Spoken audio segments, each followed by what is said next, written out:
ਵਾਹਿਗੁਰੂ ਜੀ ਕਾ ਖਾਲਸਾ ਵਾਹਿਗੁਰੂ ਜੀ ਕੀ ਫਤਿਹ। ਵੀਅਰਸ, ਮੈਂ ਤੁਹਾਡੀ ਹੋਸਟ ਰੀਤ ਕੌਰ TV84 ਪੈਨਲ ਡਿਸਕਸ਼ਨ ਦੇ ਵਿੱਚ ਤੁਹਾਡਾ ਸਵਾਗਤ ਕਰਦੀ ਹਾਂ। ਜਿਸ ਤੋਂ ਤੁਸੀਂ ਸਾਰੇ ਜਾਣਦੇ ਹੋ ਕਿ ਅਮਰੀਕਾ ਦੇ ਪ੍ਰਧਾਨ ਓਬਾਮਾ ਨੇ ਭਾਰਤੀ ਗਣਤੰਤਰ ਦਿਵਸ 26 ਜਨਵਰੀ ਦੇ ਮੌਕੇ 3 ਰੋਜ਼ਾ ਭਾਰਤ ਦਾ ਦੌਰਾ ਕੀਤਾ।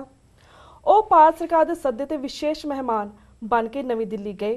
ਉਹਨਾਂ ਦੀ ਯਾਤਰਾ ਤੋਂ ਠੀਕ ਪਹਿਲਾਂ ਸਿੱਖਸ ਫॉर ਜਸਟਿਸ ਨੇ ਸਿੱਖ ਕੌਮ ਨੂੰ ਅਪੀਲ ਕੀਤੀ ਕਿ ਉਹ ਪ੍ਰਧਾਨ ਓਬਾਮਾ ਨੂੰ ਵਾਈਟ ਹਾਊਸ ਦੀ ਵੈਬਸਾਈਟ ਤੇ ਅਸੀਂ ਲੋਕ ਵੀ ਦੀ ਪੀਪਲ ਸ਼੍ਰੇਣੀ ਵਿੱਚ ਪਾਈ ਗਈ ਪਟੀਸ਼ਨ ਤੇ ਦਸਤਖਤ ਕਰਕੇ ਇਹ ਸੁਨੇਹਾ ਦੇਣ ਕਿ ਜਿਸ ਭਾਰਤ ਵਿੱਚ ਉਹ ਜਾ ਰਹੇ ਹਨ ਉਸ ਵਿੱਚ ਸਿੱਖਾਂ ਦੀ ਕੀ ਦੁਰਦਸ਼ਾ ਹੋ ਰਹੀ ਹੈ। ਵਿਊਅਰਸ, ਇਸ ਪਟੀਸ਼ਨ ਦੇ ਵਿੱਚ ਮੁੱਖ ਤੌਰ ਤੇ ਪ੍ਰਧਾਨ ਓਬਾਮਾ ਨੂੰ ਦੱਸਿਆ ਗਿਆ ਸੀ ਕਿ ਭਾਰਤੀ ਸੰਵਿਧਾਨ ਵਿਚਲਾ ਆਰਟੀਕਲ 25B ਸਿੱਖਾਂ ਨੂੰ ਹਿੰਦੂ ਗਰਦਾਨਦਾ ਹੈ। ਇਸ ਲਈ ਸਿੱਖ ਨੁਮਾਇੰਦੇ ਨੇ ਕਦੇ ਵੀ ਭਾਰਤੀ ਸੰਵਿਧਾਨ ਤੇ ਦਸਤਖਤ ਨਹੀਂ ਸੀ ਕੀਤੇ। ਸਿੱਖ ਕੌਮ ਦੀ ਨਸਲਕੁਸ਼ੀ ਭਾਰਤ ਵਿੱਚ ਹੋ ਰਹੀ ਹੈ, ਜਿਸ ਵਿੱਚ ਜੂਨ 84, ਨਵੰਬਰ 84 ਦੇ ਘੱਲੂਘਾਰੇ ਅਤੇ 1984 ਤੋਂ ਲੈ ਕੇ 1995 ਤੱਕ 1 ਲੱਖ ਤੋਂ ਜ਼ਿਆਦਾ ਸਿੱਖ ਨੌਜਵਾਨਾਂ ਦੇ ਕਤਲ ਸ਼ਾਮਿਲ ਹਨ। ਸਿੱਖ ਕੌਮ ਆਪਣੇ ਸਵੈ ਨਿਰਣੇ ਦੇ ਹੱਕ ਲਈ ਵਚਨਬੱਧ ਹੋ ਕੇ ਇਸ ਲਈ ਸੰਘਰਸ਼ਸ਼ੀਲ ਹੈ। 20 ਫਰਵਰੀ ਨੂੰ ਵਾਈਟ ਹਾਊਸ ਨੇ ਉਹਨਾਂ ਸਭ 1.25 ਲੱਖ ਲੋਕਾਂ ਨੂੰ ਈਮੇਲ ਰਾਹੀਂ ਜਵਾਬ ਦਿੱਤਾ ਜਿਨ੍ਹਾਂ ਨੇ ਇਸ ਪਟੀਸ਼ਨ ਤੇ ਦਸਤਖਤ ਕੀਤੇ ਸਨ। ਜਵਾਬ ਤੋਂ ਸਪਸ਼ਟ ਹੈ ਕਿ ਵਾਈਟ ਹਾਊਸ ਨੇ ਇਸ ਪਟੀਸ਼ਨ ਵਿਚਲੇ ਤੱਥਾਂ ਨੂੰ ਗੰਭੀਰਤਾ ਨਾਲ ਲਿਆ ਹੈ ਅਤੇ ਇਹਨਾਂ ਤੇ ਨਜ਼ਰਸਾਨੀ ਵੀ ਕੀਤੀ ਹੈ। ਵਿਊਅਰਸ, ਪ੍ਰਧਾਨ ਓਬਾਮਾ ਦੇ ਭਾਸ਼ਣਾਂ ਦਾ ਪਿਛੋਕੜ ਇਸ ਪਟੀਸ਼ਨ ਦੀ ਰੋਸ਼ਨੀ ਵਿੱਚ ਹੋਰ ਵੀ ਚੰਗੀ ਤਰ੍ਹਾਂ ਸਮਝ ਆਉਂਦਾ ਹੈ। ਜਿਸ ਤਰੀਕੇ ਨਾਲ ਭਾਰਤੀ ਮੀਡੀਆ ਨੇ ਇਸ ਪਟੀਸ਼ਨ ਦੇ ਜਵਾਬ ਨੂੰ ਭਾਰਤ ਦੇ ਮਾਮਲਿਆਂ ਵਿੱਚ ਦਖਲਅੰਦਾਜ਼ੀ ਦੱਸਦਿਆਂ ਹਾਲ ਪਾਰਿਆ ਕੀਤੀ ਹੈ, ਉਸ ਤੋਂ ਸਪਸ਼ਟ ਹੋ ਜਾਂਦਾ ਹੈ ਕਿ ਇਹ ਪਟੀਸ਼ਨ ਕਿੰਨੀ ਅਸਰਦਾਰ ਰਹੀ ਹੈ। ਅੱਜ ਇਸ ਸਮੁੱਚੇ ਮੁੱਦੇ ਤੇ ਗੱਲਬਾਤ ਕਰਨ ਲਈ ਸਾਡੇ ਸਟੂਡੀਓ ਦੇ ਵਿੱਚ ਆਏ ਹਨ ਡਾਕਟਰ ਅਮਰਜੀਤ ਸਿੰਘ, ਸੰਚਾਲਕ Khalistan Affair Centre, Sardar Gurpatwant Singh Pannu, legal adviser Sikhs for Justice ਅਤੇ Sardar Avtar Singh Pannu, coordinator Sikhs for Justice. ਆਓ ਆਪਣੇ ਸਵਾਲ ਦਾ ਸਿਲਸਿਲਾ ਅਸੀਂ ਇਹਨਾਂ ਨਾਲ ਜਾਰੀ ਰੱਖਦੇ ਹਾਂ। ਜੀ ਵੀਰ ਜੀ, ਵਾਹਿਗੁਰੂ ਜੀ ਕਾ ਖਾਲਸਾ ਵਾਹਿਗੁਰੂ ਜੀ ਕੀ ਫਤਿਹ। ਵਾਹਿਗੁਰੂ ਜੀ ਕੀ ਫਤਿਹ। ਇੱਕ ਵਾਰ ਫਿਰ ਤੋਂ ਤੁਹਾਡਾ ਸਾਰਿਆਂ ਦਾ ਅਸੀਂ ਸਵਾਗਤ ਕਰਦੇ ਹਾਂ ਇਸ ਪੈਨਲ ਡਿਸਕਸ਼ਨ ਦੇ ਵਿੱਚ। Thank you. ਐਂਡ ਵੀਰ ਜੀ, ਸਭ ਤੋਂ ਪਹਿਲਾਂ ਅਸੀਂ ਤੁਹਾਡੇ ਕੋਲ ਸ਼ੁਰੂ ਕਰਦੇ ਹਾਂ because you are legal adviser of Sikhs for Justice. ਜਿਸ ਤਰ੍ਹਾਂ ਅਸੀਂ ਪਟੀਸ਼ਨ ਤੇ ਸਾਈਨ ਕੀਤਾ ਸੀਗਾ, ਹੁਣ ਉਹਨਾਂ ਦਾ ਰਿਸਪੌਂਸ ਵਾਪਸ ਆਇਆ ਵਾਈਟ ਹਾਊਸ ਤੋਂ, ਇਸ ਬਾਰੇ ਤੁਸੀਂ ਸਾਡੇ ਦਰਸ਼ਕਾਂ ਨੂੰ ਕੀ ਕਹਿਣਾ ਚਾਹੋਗੇ? ਸਭ ਤੋਂ ਪਹਿਲਾਂ ਮੈਂ TV84 ਔਰ ਸਮੂਹ ਗੁਰਦੁਆਰਾ ਸਾਹਿਬਾਨ ਦੀਆਂ ਕਮੇਟੀਆਂ, ਸਿੱਖ ਜਥੇਬੰਦੀਆਂ ਤੇ ਸਿੱਖ ਸੰਗਤ ਜਿਨ੍ਹਾਂ ਦੇ ਸਹਿਯੋਗ ਦੇ ਨਾਲ ਇਹ 30 ਦਿਨਾਂ ਦੇ ਵਿੱਚ 1.25 ਲੱਖ ਤੋਂ ਵੱਧ ਸਿਗਨੇਚਰ ਜਿਹੜੇ ਹੋਏ, ਉਹਨਾਂ ਦਾ ਅਸੀਂ ਤਹਿ ਦਿਲੋਂ ਧੰਨਵਾਦੀ ਹਾਂ ਜੀ। ਔਰ ਜਦੋਂ ਇਹ ਪਟੀਸ਼ਨ ਜਿਹੜੀ ਆ ਸ਼ੁਰੂ ਕੀਤੀ ਗਈ, ਹਾਂਜੀ, ਉਸ ਦਾ ਸਵਾਲ ਇਹ ਪਾਇਆ ਗਿਆ ਸੀ ਕਿ ਪ੍ਰੈਜ਼ੀਡੈਂਟ ਓਬਾਮਾ ਨੇ ਜਿਹੜਾ ਭਾਰਤੀ ਦੌਰਾ ਕਰਨਾ ਸੀ 2015 ਦੇ ਵਿੱਚ ਜੀ, ਉਸ ਦਾ ਸਵਾਲ ਪੁੱਛਿਆ ਗਿਆ ਸੀ ਕਿ ਉਹ ਮੋਦੀ ਨੂੰ ਪੁੱਛੇ ਕਿ ਭਾਰਤੀ ਸੰਵਿਧਾਨ ਸਿੱਖ ਧਰਮ ਨੂੰ ਹਿੰਦੂ ਧਰਮ ਦਾ ਹਿੱਸਾ ਕਿਉਂ ਦੱਸਦਾ ਹੈ ਜੀ। ਔਰ ਨਾਲ ਹੀ ਕਿ 1950 ਤੋਂ ਜਦੋਂ ਦਾ ਸੰਵਿਧਾਨ ਬਣਿਆ ਭਾਰਤੀ, ਜਿਹੜੇ ਸਿੱਖ ਆਗੂ ਸੀ ਉਹਨਾਂ ਨੇ ਉਸ ਤੇ ਦਸਤਖਤ ਨਹੀਂ ਸੀ ਕੀਤੇ ਜੀ। ਔਰ ਇੱਕ ਜਿਹੜੀ 65 ਵਰਿਆਂ ਦੀ ਸਿੱਖਾਂ ਦੀ ਖੁਦ ਮੁਖਤਿਆਰੀ ਦੀ ਜਦੋਜਹਿਦ ਹੈ, ਹਾਂਜੀ, ਔਰ ਉਸ ਜਦੋਜਹਿਦ ਦੇ ਵਿੱਚ ਜੂਨ 1984 ਦਾ ਘੱਲੂਘਾਰਾ ਜੀ, ਨਵੰਬਰ 1984 ਦੀ ਸਿੱਖ ਨਸਲਕੁਸ਼ੀ ਔਰ 84 ਤੋਂ ਲੈ ਕੇ 95 ਤੱਕ 1 ਲੱਖ ਤੋਂ ਵੱਧ ਸਿੰਘ ਸਿੰਘਣੀਆਂ ਜਿਹੜੇ ਸ਼ਹੀਦ ਕਰ ਦਿੱਤੇ ਗਏ ਸੀ, ਉਹਨਾਂ ਬਾਰੇ ਸਵਾਲ ਪੁੱਛਣ ਬਾਰੇ ਆਖਿਆ ਸੀ। ਹਾਂਜੀ। ਸੋ ਜਦੋਂ ਇਹ ਪਟੀਸ਼ਨ ਜਿਹੜੀ ਹੈ 1.25 ਲੱਖ ਦੇ ਨਾਲ ਸਿਗਨੇਚਰ ਦੇ ਨਾਲ ਉੱਥੇ ਪਾਈ ਗਈ ਜੀ, ਔਰ ਜਦੋਂ ਅੱਜ ਇਹ ਜਵਾਬ ਆਇਆ, ਹਾਂਜੀ, ਔਰ ਜਵਾਬ ਜਿਹੜਾ ਹੈ ਇਹ ਬਿਲਕੁਲ ਸਪਸ਼ਟ ਹੈ ਜੀ ਕਿ ਜੋ ਪ੍ਰੈਜ਼ੀਡੈਂਟ ਓਬਾਮਾ ਨੇ 27 ਜਨਵਰੀ ਨੂੰ ਨਿਊ ਦਿੱਲੀ ਦੇ ਵਿੱਚ ਇਹ ਬਿਆਨ ਦਿੱਤੇ ਕਿ ਭਾਰਤ ਦੇ ਵਿੱਚ ਧਾਰਮਿਕ ਆਜ਼ਾਦੀ ਜਿਹੜੀ ਹੈ ਉਹ ਨਹੀਂ ਹੈ, ਬਿਲਕੁਲ, ਔਰ ਧਾਰਮਿਕ ਜਿਹੜੀਆਂ ਲਾਈਨਸ ਹੈ, ਧਾਰਮਿਕ ਵਰਗ ਦੇ ਉੱਤੇ ਉਹਨਾਂ ਦਾ ਜਿਹੜਾ ਦੇਸ਼ ਹੈ ਉਹ ਸਪਲਿੰਟਰ ਜਾਂ ਅਲੱਗ-ਅਲੱਗ ਹੋ ਸਕਦਾ ਹੈ। ਹਾਂਜੀ। ਸੋ ਇਸ ਦਾ ਅਸਰ ਜਿਹੜਾ ਹੈ ਉਹ 27 ਜਨਵਰੀ ਨੂੰ ਬਿਲਕੁਲ ਸਾਹਮਣੇ ਸਾਫ਼ ਨਜ਼ਰ ਆਇਆ। ਬਿਲਕੁਲ ਬਿਲਕੁਲ। ਤੇ ਵੀਰ ਜੀ, ਡਾਕਟਰ ਅਮਰਜੀਤ ਸਿੰਘ, ਤੁਸੀਂ ਕੁਝ ਐਡ ਕਰਨਾ ਚਾਹੋਗੇ ਇਸ ਦੇ ਵਿੱਚ? ਦੇਖੋ, ਸੁਗੰਧ ਸਮੀਰ ਕਿਤਾਬ 'ਚ ਇੱਕ ਸ਼ੇਅਰ ਐਨ ਛੋਟਾ ਜਿਹਾ ਜੀ ਕਿ ਝਲਕ ਸੁੰਦਰ ਤੋਂ ਰੌਸ਼ਨ ਪੰਧ ਹੋਏ, ਹਾਂਜੀ, ਕੀ ਗਮ ਜੇ ਸਿਰ ਤੇ ਪੰਡਾਂ ਭਾਰੀਆਂ ਨੇ। ਮੈਂ ਸਮਝਦਾ ਹਾਂ ਕਿ ਬਹੁਤ ਵਾਰ ਜਿਹੜੇ ਲੋਕ, ਜਿਹੜੀਆਂ ਕੌਮਾਂ ਬੇਘਰੀਆਂ ਹੁੰਦੀਆਂ ਨੇ, ਉਹਨਾਂ ਦੀ ਕੋਈ ਸਟਰੈਂਥ ਨਹੀਂ ਹੁੰਦੀ, ਉਹਨਾਂ ਦਾ ਕੋਈ ਮੁਦਈ ਨਹੀਂ ਬਣਦਾ, ਕੋਈ ਮੁਲਕ ਜਿਹੜਾ ਉਹਨਾਂ ਦੀ ਪਿੱਠ ਤੇ ਨਹੀਂ ਖਲੋਂਦਾ, ਕਿਉਂਕਿ ਮੁਲਕਾਂ ਦੇ ਹਿੱਤ ਵਪਾਰਕ, ਸਟ੍ਰੈਟੇਜਿਕ ਜਾਂ ਦੂਸਰੇ ਹਿੱਤਾਂ ਨਾਲ ਜੁੜੇ ਹੁੰਦੇ ਨੇ। ਤੇ ਉਦੋਂ ਇਹੋ ਜਿਹਾ ਜਿਹੜਾ ਕੋਈ ਵੀ ਮੂਵ ਹੈ ਉਸ ਦੀ ਸਕਸੈਸ ਸਾਡੇ ਲਈ ਬੜੀ ਰਿਮਾਰਕੇਬਲ ਹੁੰਦੀ ਹੈ ਔਰ ਬੜੀ ਹੌਸਲਾ ਵਧਾਊ ਹੁੰਦੀ ਹੈ। ਮੈਂ ਸਮਝਦਾ ਹਾਂ ਵੀ ਇਹ ਅਮਰੀਕਨ ਡੈਮੋਕ੍ਰੇਸੀ ਦੀ ਬਿਊਟੀ ਹੈ ਇਸ ਸਿਸਟਮ ਦੀ, ਕਿ ਇਹਨਾਂ ਨੇ ਬੇਸ਼ੱਕ ਅਮਰੀਕਾ ਦੇ ਵਿੱਚ ਇੰਟਰਸਟ ਗਰੁੱਪ ਵਾਸ਼ਿੰਗਟਨ ਕੱਢੇ 'ਚ 20,000 ਤੋਂ ਜ਼ਿਆਦਾ ਲੌਬਿੰਗ ਗਰੁੱਪ ਹੋਣਗੇ, ਪੋਲੀਟੀਕਲ ਐਕਸ਼ਨ ਕਮੇਟੀਜ਼ ਹੋਣਗੀਆਂ, ਬਹੁਤ ਸਾਰਾ ਪ੍ਰਭਾਵ ਇੱਥੇ ਕਾਰਪੋਰੇਟ ਅਮਰੀਕਾ ਮਨੀ ਪਾਵਰ ਕਰਦੀ ਹੈ। ਪਰ ਇਸ ਸਭ ਨੂੰ ਈਵਨ ਧਿਆਨ ਵਿੱਚ ਰੱਖਦਿਆਂ ਵੀ ਉਹਨਾਂ ਨੇ ਕਾਮਨ ਮੈਨ ਦੇ ਲਈ ਵੀ ਪਲੇਟਫਾਰਮ ਖੋਲ੍ਹੇ, ਤਾਂ ਕਿ ਜਿਹੜਾ ਆਪਣੀਆਂ ਪੋਲੀਟੀਕਲ ਐਕਸ਼ਨ ਕਮੇਟੀਜ਼ ਰਾਹੀਂ ਜਾਂ ਕਾਂਗਰਸਮੈਨ ਰਾਹੀਂ ਜਾਂ ਦੂਸਰੇ ਕਿਸੇ ਚੈਨਲ ਰਾਹੀਂ ਆਪਣੀ ਆਵਾਜ਼ ਬੁਲੰਦ ਨਹੀਂ ਕਰ ਸਕਦਾ, ਉਹ ਕਾਮਨ ਸ਼ਹਿਰੀ ਜਾਂ ਕਾਮਨ ਬੰਦਾ ਵੀ ਵਾਈਟ ਹਾਊਸ ਜਿਹੜਾ ਦੁਨੀਆ ਦਾ ਸਭ ਤੋਂ ਪਾਵਰਫੁਲ ਮੁਕਾਮ ਹੈ, ਜਿਸ ਦਾ ਪ੍ਰੈਜ਼ੀਡੈਂਟ ਦੁਨੀਆ ਦਾ ਸਭ ਤੋਂ ਪਾਵਰਫੁਲ ਮੈਨ ਹੈ, ਉਸ ਤੱਕ ਉਹ ਆਪਣੀ ਆਵਾਜ਼ ਪਹੁੰਚਾ ਸਕੇ। ਸੋ ਜਦੋਂ ਵੀ ਦਾ ਪੀਪਲ, ਇਹ ਇਹਨਾਂ ਨੇ ਵਾਈਟ ਹਾਊਸ ਨੇ ਇਹ ਕੈਟਾਗਰੀ ਕ੍ਰੀਏਟ ਕੀਤੀ ਹੈ ਕਿ ਜੇ 1 ਲੱਖ ਜੈਨੂਇਨ ਲੋਕ ਕਿਸੇ ਵੀ ਮੁੱਦੇ ਨੂੰ ਪ੍ਰੈਜ਼ੀਡੈਂਟ ਦੇ ਧਿਆਨ 'ਚ ਲਿਆਣਗੇ ਤੇ ਉਹ ਉਸ ਨੂੰ ਰਿਸਪੌਂਡ ਕਰਨਗੇ। ਮੈਂ ਸਮਝਦਾ ਵੀ ਇਹ ਪਹਿਲੀ ਗੱਲ ਸਾਡੀ ਇਸ ਡੈਮੋਕ੍ਰੇਸੀ ਦੀ ਜਿੱਤ ਵੀ ਹੈ ਅਮਰੀਕਾ ਦੀ, ਜਿੱਥੇ ਕਾਮਨ ਮੈਨ ਨੂੰ ਵੀ ਇੱਕ ਪਲੇਟਫਾਰਮ ਮਿਲਿਆ ਕਿ ਉਹ ਆਪਣੀ ਗੱਲ ਕਰ ਸਕਦੇ।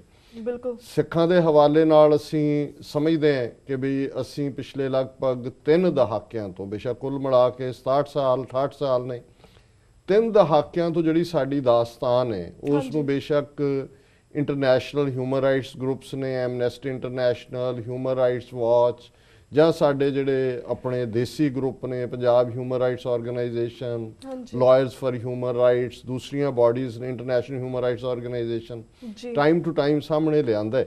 ਲੇਕਿਨ ਸ਼ਾਇਦ ਇਸ ਸਾਰੇ ਦੌਰ 'ਚ ਇਹਦੇ 'ਚ ਵੀ ਕੋਈ ਸ਼ੱਕ ਨਹੀਂ ਹੈ ਕਿ 1980 'ਚ ਜਾਂ 90 'ਚ ਈਵਨ US ਕਾਂਗਰਸਮੈਨ ਜਿਹੜੇ ਨੇ ਉਹ ਵੀ ਵਨਸ ਇਨ ਏ ਵਾਈਲ ਕੋਈ ਨਾ ਕੋਈ ਰੈਜ਼ੋਲੂਸ਼ਨ ਲਿਆਂਦੇ ਰਹੇ, ਜਿਹੜਾ ਕਦੇ ਵੀ ਮੈਜੋਰਿਟੀ ਨਾਲ ਤਾਂ ਨਹੀਂ ਪਾਸ ਹੋਇਆ, ਲੇਕਿਨ ਇਹ ਸੀ ਕਿ 30 ਕਾਂਗਰਸਮੈਨ 35 ਕਾਂਗਰਸਮੈਨ ਉਹਨਾਂ ਨੇ time to time American president ਨੂੰ ਵੀ ਲਿਖਿਆ।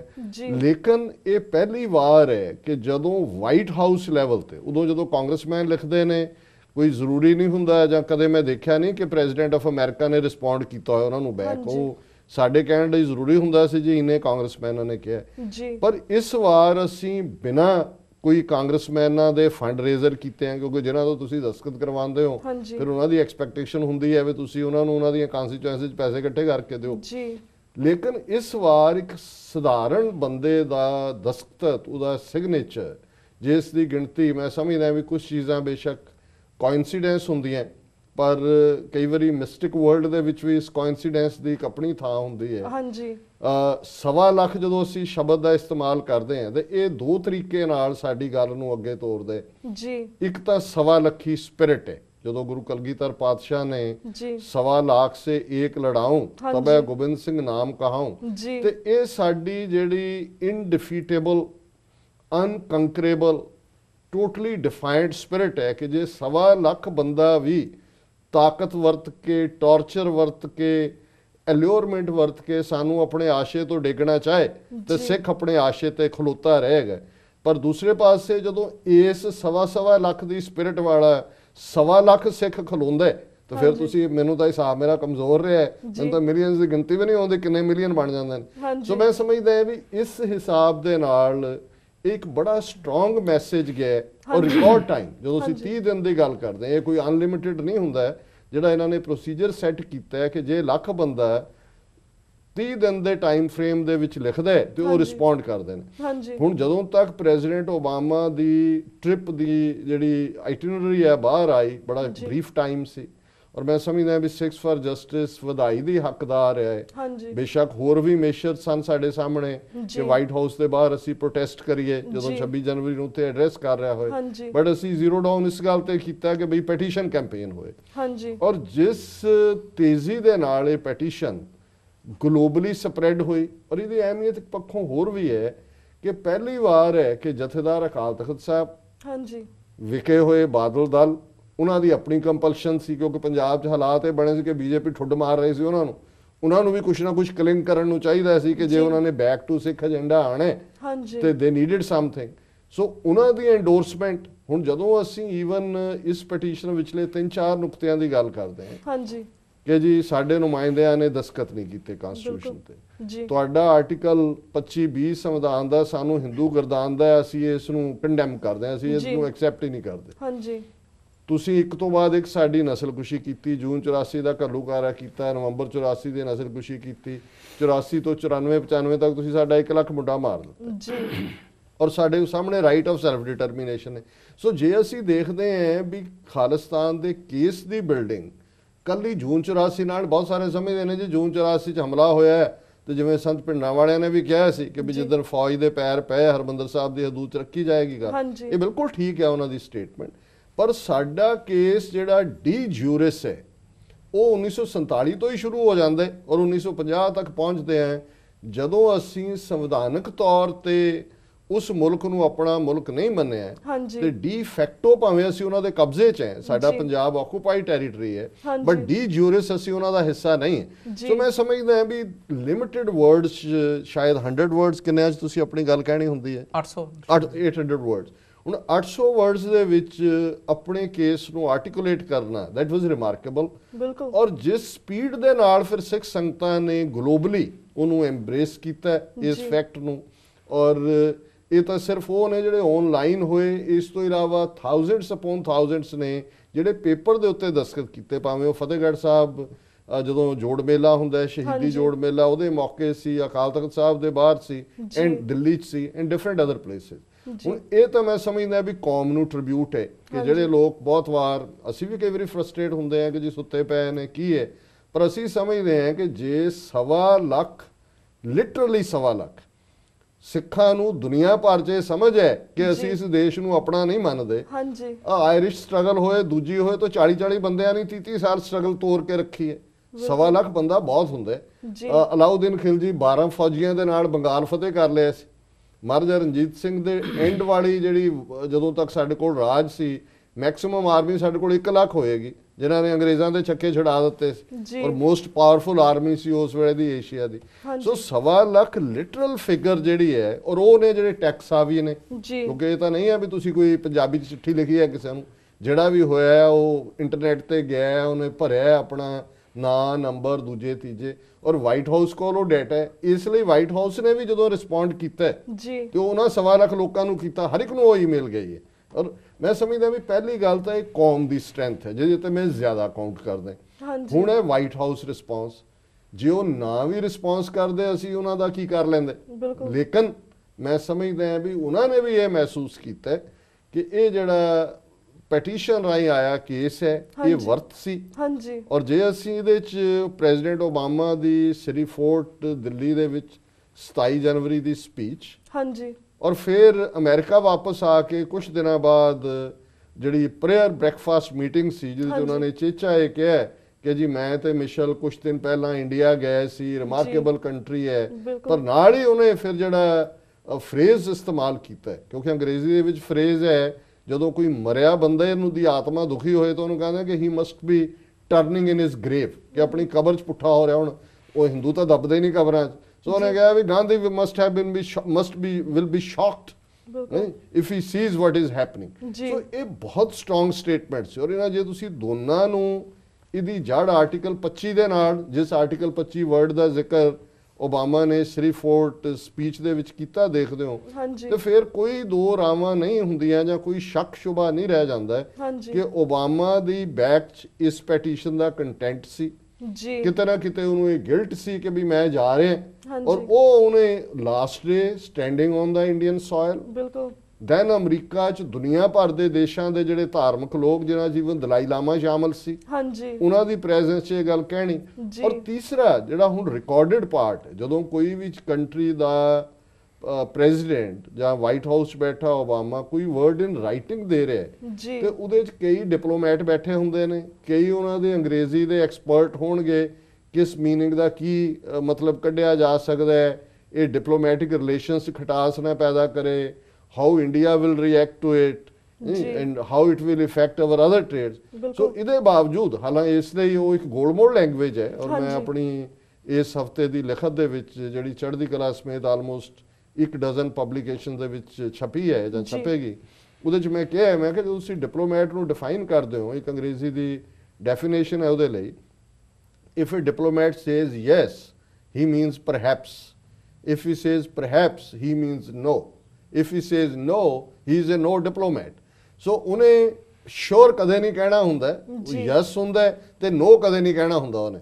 ਸੋ perhaps ਔਰ no ਦੇ ਵਿਚਾਲੇ ਜਿਹੜਾ ਹੈ ਉਹੀ ਤੁਸੀਂ ਉਹਦੇ ਸ਼ਬਦਾਂ ਚੋਂ ਕੱਢ ਦਿਓ ਜਿਹਨੂੰ ਕਹਿੰਦੇ ਨੇ in between the lines। ਸੋ ਅਸੀਂ ਸਮਝਦੇ ਹਾਂ ਵੀ ਇਹਦੇ ਚੋਂ ਦੋ ਪਾਰਟ ਜਿੰਨਾ ਕਿ ਮੈਂ ਸਮਝ ਸਕਿਆ, ਪਹਿਲਾ ਪਾਰਟ ਐਕਨੋਲੇਜਮੈਂਟ ਜੀ, ਦੂਸਰਾ ਪਾਰਟ ਪ੍ਰੈਜ਼ੀਡੈਂਟ ਨੇ ਆਪਣੀ ਇੰਡੀਆ ਫੇਰੀ ਦੇ ਹਵਾਲੇ ਨਾਲ ਡਾਈਵਰਸਿਟੀ ਦੀ ਗੱਲ ਕੀਤੀ, ਤੀਸਰੀ ਗੱਲ ਓਬਾਮਾ ਨੇ ਆਪਣੀਆਂ ਦੋਨੋਂ ਸਪੀਚਸ ਦੇਣ ਤੋਂ ਜਾਂ 1-to-1 ਨਿੱਜੀ ਗੱਲਬਾਤ ਕੀ ਗੱਲ ਹੋਈ ਉਹ ਤਾਂ ਉਹਨਾਂ ਦੇ ਪ੍ਰਾਈਵੇਟ ਰੈਕਰਡ 'ਚ ਹੈ। they waited for the Indian response too, otherwise ਵਾਪਸ ਆਉਂਦਿਆਂ ਵੀ ਹੋ ਸਕਦਾ ਪਹਿਲੇ 4 ਦਿਨਾਂ 'ਚ ਰਿਸਪੌਂਡ ਕਰਦੇ। ਔਰ ਉਹਦੇ 'ਚ ਉਹਨਾਂ ਨੇ ਫਿਰ ਓਬਾਮਾ ਦੀ ਉਹ ਸਪੀਚ ਵੀ ਕੋਟ ਕੀਤੀ ਜਿਹੜੀ ਕਿ ਉਹਨੇ ਦਿੱਲੀ ਦੇ ਵਿੱਚ ਇੱਕ ਕ੍ਰਿਸਚੀਅਨ ਗੈਦਰਿੰਗ ਜਿੱਥੇ ਉਹ ਦੋ ਉਹਨਾਂ ਦੇ ਸੇਂਟ ਬਣੇ ਨੇ ਨਵੇਂ ਕੇਰਲਾ ਤੋਂ, ਉੱਥੇ ਸ਼ਮਾ ਰੋਸ਼ਨ ਕੀਤੀ ਔਰ ਉੱਥੇ ਫਿਰ ਉਹ ਕਹਿ ਰਿਹਾ ਹੈ ਕਿ ਜੀ ਅਸੀਂ ਹਰ ਧਰਮ ਦਾ ਸਤਿਕਾਰ ਕਰਦੇ ਹਾਂ, ਮੋਦੀ ਹਾਂ ਕੋਈ ਹਿੰਸਾ ਸਹਾਰੀ ਨਹੀਂ ਜਾਏਗੀ। ਔਰ ਨਾਲ ਹੀ ਉਹਨੇ ਕਿਹਾ ਕਿ ਜੀ ਅਸੀਂ ਜਿਹੜਾ ਡਿਕਲੇਰੇਸ਼ਨ ਆਫ ਹਿਊਮਨ ਰਾਈਟਸ ਹੈ UN ਡਿਕਲੇਰੇਸ਼ਨ ਉਹਦੇ ਅੱਖਰ ਦੇ ਪਾਬੰਦ ਹੈ। ਸੋ ਅਸੀਂ ਸਮਝਦੇ ਹਾਂ ਵੀ ਇਹ ਇਸ ਪ੍ਰੈਸ਼ਰ ਦਾ ਰਿਸਪੌਂਸ ਵੀ ਆਇਆ, ਪ੍ਰੈਕਟੀਕਲੀ ਕੀ ਆ ਉਹ ਵੱਖਰੀ ਗੱਲ ਹੈ ਜਾਂ ਕੀ ਹੋਏਗਾ ਉਸ ਨੂੰ ਵੀ ਉਹਨਾਂ ਨੇ ਇਨਕੋਰਪੋਰੇਟ ਕੀਤਾ ਉਸ ਸਟੇਟਮੈਂਟ ਕਿ ਵੀ ਮੋਦੀ ਨੇ ਇਹ ਕਿਹਾ। ਔਰ ਇਨ ਦਾ ਐਂਡ ਉਹਨਾਂ ਨੇ ਜਿਵੇਂ ਹੁੰਦਾ ਉਹਨਾਂ ਨੇ ਕਿਹਾ ਜੀ ਦੱਸੋ ਸਾਨੂੰ ਕਿ ਇਸ ਰਿਸਪੌਂਸ ਬਾਰੇ ਤੁਸੀਂ ਕੀ ਸੋਚਦੇ ਹੋ, ਜਿਹੜਾ ਉਹਨਾਂ ਦੀ ਸਟੈਂਡਰਡ ਲਾਈਨ ਹੈ। ਸੋ ਮੈਂ ਸਮਝਦਾ ਹਾਂ ਵੀ ਉਹਨਾਂ ਨੇ ਫਿਰ ਵੀ ਦਰਵਾਜ਼ਾ ਓਪਨ ਰੱਖਿਆ ਕਿ ਵੀ ਅਸੀਂ ਆਪਣਾ ਫਰਦਰ ਜਿਹੜਾ ਹੈ ਕੋਈ ਵੀ ਕੰਸਰਨ ਉਹਨਾਂ ਦੇ ਸਾਹਮਣੇ ਲਿਜਾ ਸਕਦੇ ਹਾਂ। ਸੋ ਹੁਣ ਇਸ ਵੇਲੇ 6 ਫॉर ਜਸਟਿਸ ਦੀ ਜਿਹੜੀ ਹੈ ਛਤਰ ਛਾਇਆ ਥੱਲੇ 1.25 ਲੱਖ ਸਿੱਖਾਂ ਦੀ ਆਵਾਜ਼ ਵਾਈਟ ਹਾਊਸ 'ਚ ਜਿਹੜੀ ਪਹੁੰਚਣ ਦੀ ਗੱਲ ਹੈ, ਇਹ ਸ਼ੁਰੂਆਤ ਹੈ ਇਸ ਡਾਇਲੋਗ ਦੀ। ਜਦੋਂ ਦੁਨੀਆ ਦੇ ਵਿੱਚ ਨੇਸ਼ਨਸ ਬਣਦੇ ਨੇ ਜਾਂ ਸੁਪਰ ਪਾਵਰਸ ਜਿਹੜੀਆਂ ਨੇ ਉਹ ਦੂਸਰਿਆਂ ਨਾਲ ਇੰਗੇਜ ਕਰਦੀਆਂ, ਉਦੋਂ ਉਹ ਪਹਿਲਾਂ ਸਟਰੈਂਥ ਵੀ ਦੇਖਦੀਆਂ ਕਿ ਕਿੱਥੇ ਕੀ ਲਾਈ ਕਰਦਾ ਹੈ। ਸੋ ਮੈਂ ਸਮਝਦਾ ਹਾਂ ਵੀ ਇਹਦੇ 'ਚ ਇੱਕ ਆਪਣੀ ਦਸਤਕ ਦੀ ਤਾਕਤ ਦੇ ਨਾਲ ਅਸੀਂ 1.25 ਲੱਖ ਸਿੱਖਾਂ ਨੇ ਦੁਨੀਆ ਭਰ ਦੇ ਵਿੱਚ ਜਿੰਨਾ ਇਫੈਕਟਿਵਲੀ ਮੈਸੇਜ ਦਿੱਤਾ ਹੈ ਔਰ ਜਿਹੜੀ ਇਹ ਯੂਨੀਕ ਪ੍ਰਾਪਤੀ ਹੈ ਇਸ ਦੇ ਲਈ ਜਿੱਥੇ 6 ਫॉर ਜਸਟਿਸ ਵਧਾਈ ਦੀ ਹੱਕਦਾਰ ਹੈ, ਉੱਥੇ ਜਿਵੇਂ ਗੁਰਪਤਵੰਤ ਸਿੰਘ ਹੋਰਾਂ ਨੇ ਕਿਹਾ ਕਿ ਸਮੂਹ ਸਿੱਖ ਸੰਗਤਾਂ, ਗੁਰਦੁਆਰਾ ਕਮੇਟੀਆਂ ਔਰ ਹਰ ਉਹ ਸਿੱਖ ਜਿਸ ਨੇ ਆਪਣਾ ਨਾਂ ਜਿਹੜਾ ਉਸ ਪੈਟੀਸ਼ਨ ਦੇ ਵਿੱਚ ਸ਼ਾਮਲ ਕੀਤਾ ਹੈ ਉਹ ਵਧਾਈ ਦਾ ਹੱਕਦਾਰ ਹੈ। ਬਿਲਕੁਲ ਬਿਲਕੁਲ ਡਾਕਟਰ ਸਾਹਿਬ ਅਸੀਂ ਮੋਰ ਡਿਟੇਲ 'ਚ ਜਾਵਾਂਗੇ ਤੁਹਾਡੇ ਨਾਲ ਮੋਦੀ ਦੀ ਸਪੀਚ ਬਾਰੇ, ਪਰ ਅਸੀਂ ਅਵਤਾਰ ਵੀਰ ਜੀ ਦੇ ਵਿਚਾਰ ਲੈਣਾ ਚਾਹਾਂਗੇ ਜਿਸ ਤਰ੍ਹਾਂ ਵਾਈਟ ਹਾਊਸ ਨੇ ਜਿਹੜਾ ਇਹ ਰਿਸਪੌਂਸ ਦਿੱਤਾ ਹੈ ਤੇ ਕੀ ਤੁਸੀਂ ਇਹ ਤੋਂ ਸੰਤੁਸ਼ਟ ਹੋ, ਇਸ ਬਾਰੇ ਤੁਸੀਂ ਸਾਡੇ ਦਰਸ਼ਕਾਂ ਨੂੰ ਕੀ ਕਹਿਣਾ ਚਾਹੋਗੇ? ਸਭ ਤੋਂ ਪਹਿਲਾਂ ਮੈਂ TV 84 ਦਾ ਤਹਿ ਦਿਲੋਂ ਸ਼ੁਕਰਗੁਜ਼ਾਰ ਹਾਂ ਕਿ ਜਿਹੜੇ ਕਰੰਟ ਇਸ਼ੂ ਸਿੱਖ ਕੌਮ ਦੇ ਹੁੰਦੇ ਹਨ, ਕੌਮ ਦੀ ਆਵਾਜ਼ ਜਿਹੜੀ ਆ ਉਹ ਲੋਕਾਂ ਤੱਕ ਪਹੁੰਚਾਉਂਦੇ ਹਨ। ਮੈਂ ਸਮੁੱਚੀ ਟੀਮ ਦਾ ਤਹਿ ਦਿਲੋਂ ਧੰਨਵਾਦੀ ਹਾਂ। Thank you. ਦੂਸਰਾ ਗੱਲ ਤੇ ਕੋਈ ਰਹਿ ਨਹੀਂ ਜਾਂਦੀ, ਜੋ ਡਾਕਟਰ ਸਾਹਿਬ ਨੇ ਸਾਰੀ ਡਿਟੇਲ ਨੂੰ ਹਰ ਥਾਂ ਤੋਂ ਟੱਚ ਕਰ ਲਿਆ ਤੇ ਸੰਗਤਾਂ ਦੇ ਸਨਮੁਖ ਰੱਖ ਦਿੱਤਾ ਹੈ ਜੀ। ਮੈਂ ਤੇ ਧੰਨਵਾਦ ਕਰਾਂਗਾ ਸਾਰੇ ਭੈਣ ਭਰਾਵਾਂ ਦਾ ਜਿੰਨੇ ਵਲੰਟੀਅਰ ਸੀਗੇ ਤੇ ਗੁਰਦੁਆਰਾ ਪ੍ਰਬੰਧਕ ਕਮੇਟੀਆਂ, ਸਮੁੱਚੀਆਂ ਸੰਗਤਾਂ ਤੇ ਸਮੂਹ ਪੰਥਕ ਜਥੇਬੰਦੀਆਂ ਜਿਨ੍ਹਾਂ ਨੇ ਇਸ ਕੈਂਪੇਨ ਦੇ ਵਿੱਚ ਆਪਣਾ ਯੋਗਦਾਨ ਪਾਇਆ ਹੈ। ਬਿਲਕੁਲ ਸਾਡੇ ਕੋਲ ਕੋਈ ਇਹੋ ਜਿਹੇ ਲਫ਼ਜ਼ ਨਹੀਂ ਹਨ ਕਿ ਜਿਨ੍ਹਾਂ ਦੇ ਨਾਲ ਆਪਾਂ ਉਹਨਾਂ ਭੈਣ ਭਰਾਵਾਂ ਦਾ ਧੰਨਵਾਦ ਕਰੀਏ ਜਿਨ੍ਹਾਂ ਨੇ ਦਿਨ ਰਾਤ ਆਪਣੇ ਘਰਾਂ 'ਚ ਜਾ ਕੇ ਵੀ ਪਟੀਸ਼ਨ ਦੇ ਉੱਤੇ ਸਾਈਨ ਕੀਤੇ। ਬਿਲਕੁਲ ਇਸੇ ਤਰ੍ਹਾਂ ਹੀ ਇੰਡੀਆ ਦੇ ਵਿੱਚ ਵੀ ਜਿੱਦਾਂ ਮਤਲਬ ਉੱਥੇ ਜੋੜ ਮੇਲੇ ਸਰਹੰਦ ਲੱਗਦੇ ਹਨ, ਉਸ ਦੇ ਵਿੱਚ ਆਲ ਇੰਡੀਆ ਸਿੱਖ ਸਟੂਡੈਂਟ ਫੈਡਰੇਸ਼ਨ ਤੇ ਬਾਕੀ ਸੱਜਣਾਂ ਨੇ ਆਪਣਾ ਯੋਗਦਾਨ ਪਾਇਆ ਹੈ। ਪੇਪਰਾਂ ਦੇ ਉੱਤੇ ਪਟੀਸ਼ਨ ਸਾਈਨ ਉੱਥੇ ਹੋਈ, ਆਨਲਾਈਨ ਵੀ ਹੋਈ, ਪਰ ਉਹ ਮੈਂ ਸਮਝਦਾ ਉਹ 1 ਲੱਖ ਤੋਂ ਵੱਧ ਸਿਗਨੇਚਰ ਜਿਹੜੇ ਆ ਉਹ ਉੱਥੇ ਹੋਏ ਨੇ, ਉਹਨਾਂ ਦਾ ਵੀ ਧੰਨਵਾਦ। ਦੂਸਰਾ ਪੰਜਾਬ ਦੇ ਵਿੱਚ ਅਸੀਂ ਸਮਝਦੇ ਹਾਂ ਕਿ ਬੜੀ ਅਵੇਅਰਨੈਸ ਆਈ ਹੈ ਕਿਉਂਕਿ ਬਾਹਰ ਦੇ ਸਿੱਖਾਂ ਨੇ ਜੇ ਆਵਾਜ਼ ਉਠਾਈ ਤੇ ਉਹ ਆਵਾਜ਼ ਪੰਜਾਬ ਦੀ ਹਰ ਗਲੀ ਤੱਕ, ਹਰ ਘਰ ਤੱਕ ਪਹੁੰਚੀ ਹੈ। ਆਸ ਰੱਖਦੇ ਹਾਂ ਕਿ ਜਿਹੜੇ ਮੇਰੇ ਭੈਣ ਭਰਾ, ਵੀਰ, ਦਰਦੀ, ਜਥੇਬੰਦੀਆਂ ਵਾਲੇ ਜਿਹੜਾ ਇਹਦੇ ਵਿੱਚ ਯੋਗਦਾਨ ਪਾ ਰਹੇ ਹਨ, ਅਸੀਂ ਉਹਨਾਂ ਦਾ ਤਹਿ ਦਿਲੋਂ ਸ਼ੁਕਰਗੁਜ਼ਾਰ ਹਾਂ। ਡਾਕਟਰ ਸਾਹਿਬ ਨੇ ਪਹਿਲਾਂ ਹੀ ਬੜੀ ਵਾਰੀ ਸਪੀਚ ਕਰਕੇ ਆਪਣੇ ਇਹਦੇ ਬਾਰੇ ਦੱਸਿਆ ਹੈ। ਹਾਂਜੀ, ਗੁਰਦੁਆਰਾ ਫਲੈਸ਼ਿੰਗ ਦੇ ਵਿੱਚ ਵੀ ਮੈਂਸ਼ਨ ਹੋਈ ਪਿਛਲੇ ਵੀਕਾਂ ਦੇ ਵਿੱਚ, ਤੇ ਅੱਜ ਵੀ ਬੜੀ ਡਿਟੇਲ ਦੇ ਵਿੱਚ ਇਹਨਾਂ ਨੇ ਦੱਸਿਆ ਹੈ ਲੋਕਾਂ ਨੂੰ ਜੀ, ਹਰ ਪਹਿਲੂ ਤੋਂ ਇਹਨਾਂ ਨੇ ਟੱਚ ਕੀਤਾ ਹੈ। ਤੇ ਅਸੀਂ ਇਹਨਾਂ ਦਾ ਵੀ ਧੰਨਵਾਦ ਕਰਦੇ ਹਾਂ, ਕਿਉਂਕਿ ਬੜੇ ਸੁਲਝੇ ਸਿਆਣੇ ਸਾਡੇ ਇਸ ਵੇਲੇ ਸਕਾਲਰ ਸਾਡੇ ਕੋਲ ਹਨ, ਸਾਡੇ ਲੀਡਰ ਹਨ। ਹਾਂਜੀ, ਬੜੀ ਚੰਗੀ ਗੱਲ ਆ ਕਿ ਕੌਮ ਤੱਕ ਆਵਾਜ਼ ਜਿਹੜੀ ਆ ਉਹ ਪਹੁੰਚਦੀ ਆ। ਬਿਲਕੁਲ, ਸਾਡੇ ਲੀਗਲ ਐਡਵਾਈਜ਼ਰ ਨੇ ਹਾਂਜੀ, ਜਿਨ੍ਹਾਂ ਨੇ ਕਾਨੂੰਨ ਦੀ ਹਰ ਰੂਟ ਕਨਾਲ ਤੋਂ ਉਸ ਚੀਜ਼ ਨੂੰ ਫੜਿਆ, ਤੇ ਜਿਹੜੀ ਪਟੀਸ਼ਨ ਦਾ ਜਿਹੜਾ ਕੰਮ ਸੀਗਾ ਉਹ ਬਾਕੀ ਵਲੰਟੀਅਰ ਸਾਰਿਆਂ ਨੇ ਸਾਡਿਆਂ ਨੇ ਕੀਤਾ। ਮੈਂ ਉਹਨਾਂ ਦਾ ਵੀ ਧੰਨਵਾਦ ਕਰਦਾ ਹਾਂ। Well, thank you so much Veer ji for that. So Veer ji, back to you. I would like to ask you just ਗੱਲ ਕੀਤੀ ਕਿ ਸਭ ਪਟੀਸ਼ਨ ਅਸੀਂ ਸਾਈਨ ਕੀਤੀ ਸੀ। ਵੈਸੇ ਆਪਣਾ ਟਾਈਮ ਕਾਫੀ ਲੈ ਲਿਆ, ਇਹਨਾਂ ਨੂੰ ਵਕਤ ਦਿਓ। We'll start with you Veer ji and then we'll get their answer as well. ਪਰ ਜਿਸ ਤਰ੍ਹਾਂ ਅਸੀਂ ਗੱਲ ਕੀਤੀ ਸੀ, ਤੁਸੀਂ ਮੋਦੀ ਦੀ ਗੱਲ ਤੁਸੀਂ ਸ਼ੁਰੂ ਕੀਤੀ ਸੀ ਕਿ ਮੋਦੀ ਤੇ ਕਿਸ ਤਰ੍ਹਾਂ ਪ੍ਰੈਸ਼ਰ ਪਾਇਆ ਵਾ ਅਮਰੀਕਨ ਗਵਰਨਮੈਂਟ ਨੇ। 2 ਸਪੀਚਸ ਦੇ ਵਿੱਚ ਉਹਨਾਂ ਨੇ ਗੱਲ ਕੀਤੀ ਕਿਸ ਤਰ੍ਹਾਂ ਘੱਟ ਗਿਣਤੀਆਂ ਦਾ ਇੰਡੀਆ ਦੇ ਵਿੱਚ ਕਾਨ ਹੋ ਰਿਹਾ ਵਾ, ਐਂਡ ਇਹ ਪ੍ਰੈਸ਼ਰ ਦੇ ਨਾਲ ਉਸਦਾ ਅਸਰ ਸਾਹਮਣੇ ਸਾਨੂੰ ਦਿਖਿਆ। ਜਿਸ ਤਰ੍ਹਾਂ ਮੋਦੀ ਨੇ ਆਪਣੀ ਸਪੀਚ ਦੇ ਵਿੱਚ ਕਿਹਾ ਕਿ ਘੱਟ ਗਿਣਤੀਆਂ ਨੂੰ ਉਹ ਬਰਾਬਰ ਦਾ ਹੱਕ ਦੇਣਗੇ। ਈਸਾਈਆਂ ਦੀ ਇੱਕ ਸਮਾਗਮ ਦੇ ਵਿੱਚ ਉਹਨੇ ਗੱਲ ਕੀਤੀ ਹੈ। ਪਰ ਜਿਸ ਤਰ੍ਹਾਂ ਮੋਦੀ ਦੀ ਜੜ ਤਾਂ ਹੈਗੀ RSS, ਪਰ ਦੂਸਰੇ ਪਾਸੇ RSS ਦੇ ਮੋਹਨ ਭਾਗਵਤ ਜਿਹੜੇ ਪ੍ਰੈਜ਼ੀਡੈਂਟ, ਹੀ ਸੇਇੰਗ ਕਿ ਜਿੱਦਾਂ ਮਦਰ ਟਰੇਸਾ ਸੀਗੀ, ਉਹ ਲੋਕਾਂ ਦੀ ਸੇਵਾ, ਉਹਨਾਂ ਦਾ ਫਰਜ਼ ਸੇਵਾ ਕਰਨਾ ਨਹੀਂ ਸੀ, ਬਲਕਿ she was trying to convert people to their own religion. So ਤੁਸੀਂ ਦੋਨਾਂ ਸਟੇਟਮੈਂਟਸ ਨੂੰ ਕਿਵੇਂ ਵੇਖਦੇ ਹੋ? ਨਹੀਂ, ਦੇਖੋ ਤੁਸੀਂ ਬੜਾ ਚੰਗਾ ਇਸ਼ੂ ਲਿਆਂਦਾ ਹੈ। ਮੈਂ ਸਮਝਦਾ ਵੀ ਜਿਹੜਾ ਦੁਸ਼ਮਣ ਨੂੰ ਚੈਲੰਜ ਹੁੰਦਾ ਹੈ, ਇੱਕ ਤਾਂ ਅਪਫਰੰਟ ਹੁੰਦਾ ਹੈ ਮੈਦਾਨ ਦੇ ਵਿੱਚ ਜੀ, ਇੱਕ ਹੁੰਦਾ ਹੈ ਜਿਹਨੂੰ ਪੰਜਾਬੀ ਦਾ ਸ਼ਬਦ ਬੜਾ ਖੂਬਸੂਰਤ ਹੈ, ਇਹਦੇ ਅੰਗਰੇਜ਼ੀ ਵਰਡ ਤਾਂ ਨਹੀਂ ਬਣਦਾ, ਕਿ ਦੁਸ਼ਮਣ ਦੇ ਖੈਮੇ 'ਚ ਪਸੂੜੀ ਪਾ ਦੇਣੀ। ਹੁਣ ਪਸੂੜੀ ਦੀ ਕੋਈ ਅੰਗਰੇਜ਼ੀ ਨਹੀਂ ਹੈ, ਇਹ ਪੰਜਾਬੀ ਵਾਲੇ ਸਮਝਦੇ ਨੇ ਵੀ ਪਸੂੜੀ ਕੀ ਹੁੰਦੀ ਹੈ।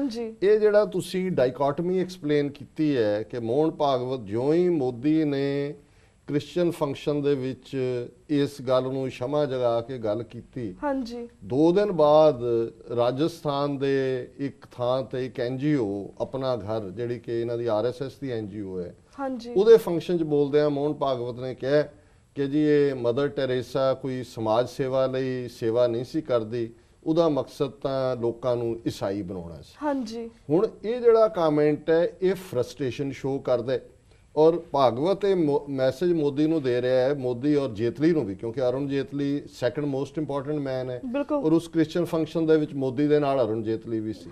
ਹੁਣ ਉਹ ਫੰਕਸ਼ਨ ਇਹ ਕਹਿ ਰਿਹਾ ਹੈ ਕਿ ਵੀ ਤੁਸੀਂ ਸਾਡੇ ਬਲੂ ਆਈਡ ਬॉय ਜ਼ਰੂਰ ਹੋ, ਸ਼ੋ ਬॉय, ਪਰ ਤੁਸੀਂ ਪਾਲਿਸੀ ਮੇਕਰ ਨਹੀਂ ਹੈਗੇ। ਅਸੀਂ ਈਸਾਈਆਂ ਨੂੰ ਰੈਗੂਲਰਲੀ ਟਾਰਗੇਟ ਤੇ ਰੱਖਣਾ, ਔਰ ਉਹਦਾ ਹੀ ਨਤੀਜਾ ਸੀ ਕਿ ਉਹ ਮਦਰ ਟੈਰੇਸਾ, ਜਿਹਨੂੰ ਸਿਰਫ ਇੰਟਰਨੈਸ਼ਨਲ ਕਮਿਊਨਿਟੀ ਨੇ ਨੋਬਲ ਪ੍ਰਾਈਜ਼ ਨਹੀਂ ਦਿੱਤਾ ਹੋਇਆ ਹੈ, ਭਾਰਤ ਨੇ ਭਾਰਤ ਰਤਨ ਦਿੱਤਾ ਹੋਇਆ। ਹੁਣ ਜਿਹੜਾ ਭਾਰਤ ਰਤਨ ਹੈ ਹਾਈਐਸਟ ਸਿਵਲ ਅਵਾਰਡ ਹੈ, ਔਰ ਹਾਲਾਂ ਉਹ ਯੂਗੋਸਲਾਵੀਆ ਦੀ ਰਹਿਣ ਵਾਲੀ ਸੀ, ਕੋਈ ਇੰਡੀਅਨ ਬੋਰਨ ਨਹੀਂ ਸੀ, ਲੇਕਿਨ ਇਹਦੇ ਬਾਵਜੂਦ ਉਹਨੂੰ ਜਿਹੜਾ ਭਾਰਤ ਰਤਨ ਦਿੱਤਾ ਗਿਆ। ਸੋ ਅਸੀਂ ਸਮਝਦੇ ਹਾਂ ਵੀ ਇਸ ਵੇਲੇ 2-3 ਗੱਲਾਂ ਨੇ ਉਹਨਾਂ ਦੇ ਖੈਮੇ 'ਚ ਬੜੀ ਮਾਯੂਸੀ ਦਿੱਤੀ ਹੈ। RSS ਦਾ ਜਿਹੜਾ ਕੋਰ ਕਾਡਰ ਹੈ ਉਹ ਮਾਯੂਸ ਹੈ। ਇੱਕ ਤਾਂ ਦਿੱਲੀ ਦੇ ਨਤੀਜਿਆਂ ਨੇ, ਦੂਸਰਾ ਜਿੱਥੇ ਉਹ ਓਬਾਮਾ ਨੂੰ ਸੱਦ ਕੇ ਸਮਝਦੇ ਸੀ ਜੀ ਓਬਾਮਾ ਤੋਂ ਅਸੀਂ ਮੋਹਰ ਲਵਾ ਲਈ, ਬੱਲੇ ਬੱਲੇ ਹੋ ਗਈ ਸਾਡੀ ਜੀ, ਉਹ ਗੱਲ ਪੁੱਠੀ ਪੈ ਗਈ। ਔਰ ਤੁਸੀਂ ਇਹ ਦੇਖੋਗੇ ਕਿ ਪਹਿਲੇ 2-3 ਦਿਨਾਂ 'ਚ ਓਬਾਮਾ ਜੋ ਹੀ ਵਾਪਸ ਆਇਆ ਉਹਦਾ ਨਾਂ ਗਾਇਬ ਹੋਣਾ ਸ਼ੁਰੂ ਹੋਇਆ। ਤੇ ਹੁਣ ਜਦੋਂ ਦੀ ਵਾਈਟ ਹਾਊਸ ਦਾ ਰਿਸਪੌਂਸ ਆਇਆ ਸਿੱਖ ਪਟੀਸ਼ਨ ਦੇ ਉੱਤੇ, ਹੁਣ ਤੁਸੀਂ NDTV ਦੇਖ ਲਓ, ਦੂਸਰੇ ਉੱਥੋਂ ਦੇ ਨੈਟਵਰਕ ਦੇਖ ਲਓ, ਉਹਨਾਂ ਨੂੰ ਜਿਹੜਾ ਉਹ ਪਤਾ ਨਹੀਂ ਲੱਗ ਰਿਹਾ ਵੀ ਹਨੇਰਾ ਕਿੱਥੇ ਹੈ ਤੇ ਚਾਨਣ ਕਿੱਥੇ ਹੈ। ਰਾਦਰ ਨੈਗੇਟਿਵਿਟੀ ਉਹਨਾਂ ਨੇ ਕਰਨੀ ਸ਼ੁਰੂ ਕਰ ਦਿੱਤੀ ਫਿਰ ਓਬਾਮਾ ਬਾਰੇ ਵੀ। ਸੋ ਅਸੀਂ ਸਮਝਦੇ ਹਾਂ ਕਿ ਇਹ ਰਾਦਰ ਪੋਜ਼ਿਟਿਵ ਡਿਵੈਲਪਮੈਂਟ ਹੈ ਕਿ ਜਿਹੜਾ ਸਾਨੂੰ ਪਹਿਲੀ ਨਜ਼ਰ 'ਚ ਦੇਖਿਆ ਲੱਗਦਾ ਸੀ ਕਿ ਮੋਦੀ ਇਨ ਕਮਾਂਡ ਹੈ ਔਰ ਸਾਰਾ RSS ਉਹਦੇ ਬਿਹਾਈਂਡ ਹੈ, ਇਹ ਸਾਹਮਣੇ ਆ ਗਈ ਹੈ ਗੱਲ ਕਿ ਇਹਨਾਂ ਦੇ ਘਰ 'ਚ ਕਲੇਸ਼ ਪੈ ਗਿਆ। ਔਰ ਮੋਦੀ ਨੂੰ ਵੀ ਇਹ ਨਜ਼ਰ ਆ ਰਿਹਾ ਕਿ ਵੀ ਤੁਸੀਂ ਜੇ ਵੋਟਾਂ ਲੈਣੀਆਂ ਨੇ ਤੇ ਇਹ ਨੀਤੀ ਨਹੀਂ ਚੱਲਣੀ, ਤੇ RSS ਨੂੰ ਨਜ਼ਰ ਆ ਰਿਹਾ ਕਿ ਜੇ ਸਭ ਨੂੰ ਬਰਾਬਰ ਦਾ ਹੱਕ ਦੇਣਾ ਹੈ ਤੇ ਦੂਜਾ ਹੀ ਹੋਣਾ, ਤੇ ਹਿੰਦੂਤਵਾਦੀ ਆਈਡੀਓਲੋਜੀ ਕਿੱਥੇ ਗਈ। ਸੋ ਆਉਣ ਵਾਲੇ ਦਿਨਾਂ 'ਚ this will be more interesting to see ਕਿ ਵੀ ਜਿਹੜਾ RSS, ਕਿਉਂਕਿ ਅਸਲ ਪਾਵਰ RSS ਦੇ ਕੋਲ, ਇਹਦੇ 'ਚ ਕੋਈ ਸ਼ੱਕ ਨਹੀਂ ਹੈ। ਇਹੀ ਕਾਰਨ ਹੈ ਕਿ ਜਦੋਂ ਮਦਰ ਟੈਰੇਸਾ ਵਾਲਾ ਮੁੱਦਾ ਪਾਰਲੀਮੈਂਟ ਦੇ ਬਜਟ ਸੈਸ਼ਨ ਦੇ ਵਿੱਚ ਆਇਆ ਤੇ ਜਿਹੜਾ ਉਹਨਾਂ ਦਾ ਪਾਰਲੀਮੈਂਟਰੀ ਮਿਨਿਸਟਰ ਹੈ ਨਾਇਡੂ, ਵੈਂਕਟ ਨਾਇਡੂ, ਉਹਨੇ ਤਾਂ ਇਹ ਕਹਿ ਕੇ ਇਹਨੂੰ ਡਿਸਮਿਸ ਕਰ ਦਿੱਤਾ ਜੀ government has nothing to do with it, but every private organizations head has a right to say whatever he wants to say। लेकिन ਹੁਣ ਦੂਸਰਾ ਸਵਾਲ ਆ ਗਿਆ ਕਿ ਵੀ ਜਦੋਂ ਕੋਈ ਸਿੱਖ ਪ੍ਰਚਾਰਕ ਵੀ ਪੰਜਾਬ ਦੇ ਵਿੱਚ ਗੁਰੂ ਗ੍ਰੰਥ ਸਾਹਿਬ ਦੀਆਂ ਸਿੱਖਿਆਵਾਂ ਦੇ ਮੁਤਾਬਕ ਗੱਲ ਕਰਦਾ ਹੈ, ਸੌਦਾ ਸਾਧ ਦੀ ਭੀੜ ਆ ਕੇ ਪੁਲਿਸ ਨੂੰ ਨਾਲ ਲੈ ਕੇ ਬੰਦ ਕਰਵਾ ਦਿੰਦੇ ਆ ਉਹਨੂੰ, ਤੇ ਉਹ ਹੇਟ ਸਪੀਚ ਦੇ ਥੱਲੇ ਉਹਨਾਂ ਨੂੰ ਬੁੱਕ ਕਰ ਲੈਂਦੇ ਨੇ ਕਿ ਹੁਣੇ ਜੋ ਮੋਹਨ ਭਾਗਵਤ ਕਹਿ ਰਿਹਾ ਹੈ ਜਾਂ ਉਹ ਸਾਧਵੀ ਨੇ ਕਿਹਾ ਇੱਕ ਹੋਰ ਥਾਂ ਦੇ ਉੱਤੇ ਕਿ ਜੀ ਅਸੀਂ ਬਦਲ ਦਿਆਂਗੇ, ਅਲੀਗੜ੍ਹ ਦਾ ਨਾਮ ਬਦਲ ਦਿਆਂਗੇ, ਇੰਨੇ ਬੱਚੇ ਜੰਮੂ ਤੇ ਫਲਾਣਾ ਕਰੋ ਤੇ ਢਿਮਕਾ ਕਰੋ। ਹੁਣ ਇਹ ਜਿਹੜਾ ਇੰਡੀਅਨ ਮਿਨਿਸਟਰ ਡਿਫੈਂਡ ਕਰ ਰਿਹਾ, ਤੇ ਇੱਕ ਹੋਰ ਜਿਹੜੀ ਦਿੱਲੀ ਤੋਂ ਮੀਨਾਕਸ਼ੀ ਨਾਂ ਦੀ ਮੈਂਬਰ ਪਾਰਲੀਮੈਂਟ ਹੈ, ਉਹਨੇ ਪਾਰਲੀਮੈਂਟ ਹਾਊਸ ਤੋਂ ਬਾਹਰ ਆ ਕੇ ਉਹਨੇ ਕਿਹਾ ਜੀ ਜਿਹੜਾ ਭਾਗਵਤ ਨੇ ਕਿਹਾ ਗਲਤ ਥੋੜੀ ਕਿਹਾ, ਨਵੀਨ ਚਾਵਲਾ ਦੀ ਕਿਤਾਬ ਪੜ੍ਹੋ ਮਦਰ ਟੈਰੇਸਾ ਬਾਰੇ, ਉਹਨੇ ਖੁਦ ਹੀ ਕਿਹਾ ਕਿ ਵੀ ਮੈਂ ਤਾਂ ਜੀਸਸ ਨੂੰ ਸਮਰਪਿਤ ਹਾਂ ਔਰ ਮੇਰਾ ਕੰਮ ਤਾਂ ਜੀਸਸ ਦੇ ਮਿਸ਼ਨ ਨੂੰ ਫੈਲਾਣਾ। ਸੋ ਅਸੀਂ ਸਮਝਦੇ ਹਾਂ ਵੀ ਇਹ ਜਿਹੜਾ ਕਨਫਿਊਜ਼ਨ ਹੈ ਇਹਨਾਂ ਦਾ, ਇਹ ਫਰਦਰ ਇਹਨਾਂ ਦੇ ਅੰਦਰ ਜਿਹੜੀ ਹੈ ਬ੍ਰੇਕ ਪੈਦਾ ਕਰੇਗਾ। ਸੋ ਇਹਦਾ ਹੀ ਰਿਜ਼ਲਟ ਹੈ, ਇਹ ਓਬਾਮਾ ਇਫੈਕਟ ਹੈ ਜਿਹੜਾ ਆਉਣ ਵਾਲੇ ਦਿਨਾਂ 'ਚ ਅਸੀਂ ਦੇਖਾਂਗੇ ਕਿ ਇਹ ਮੈਨੀਫੋਲਡ ਹੋਏਗਾ ਔਰ ਇਹਦੇ ਦੂਰ ਦੂਰ ਤੱਕ ਇਸ ਦੇ ਅਸਰ ਜਿਹੜੇ ਨੇ ਉਹ ਨਜ਼ਰ ਆਣਗੇ। So it will affect the relationships between these definitely. So ਵੀਰ ਜੀ ਸਾਡਾ ਵਕਤ ਹੋ ਗਿਆ ਇੱਕ ਛੋਟੇ ਜਿਹੇ ਬ੍ਰੇਕ ਦਾ, ਬ੍ਰੇਕ ਤੋਂ ਬਾਅਦ ਵੀ ਤੁਹਾਨੂੰ ਸਵਾਲ ਸਿਲਸਿਲਾ ਇਸੇ ਤਰ੍ਹਾਂ ਜਾਰੀ ਰੱਖਾਂਗੇ। Viewers, ਵਕਤ ਹੋ ਗਿਆ ਇੱਕ ਛੋਟੇ ਜਿਹੇ break the. Keep watching Special TV 84 and we'll be right back after a short break.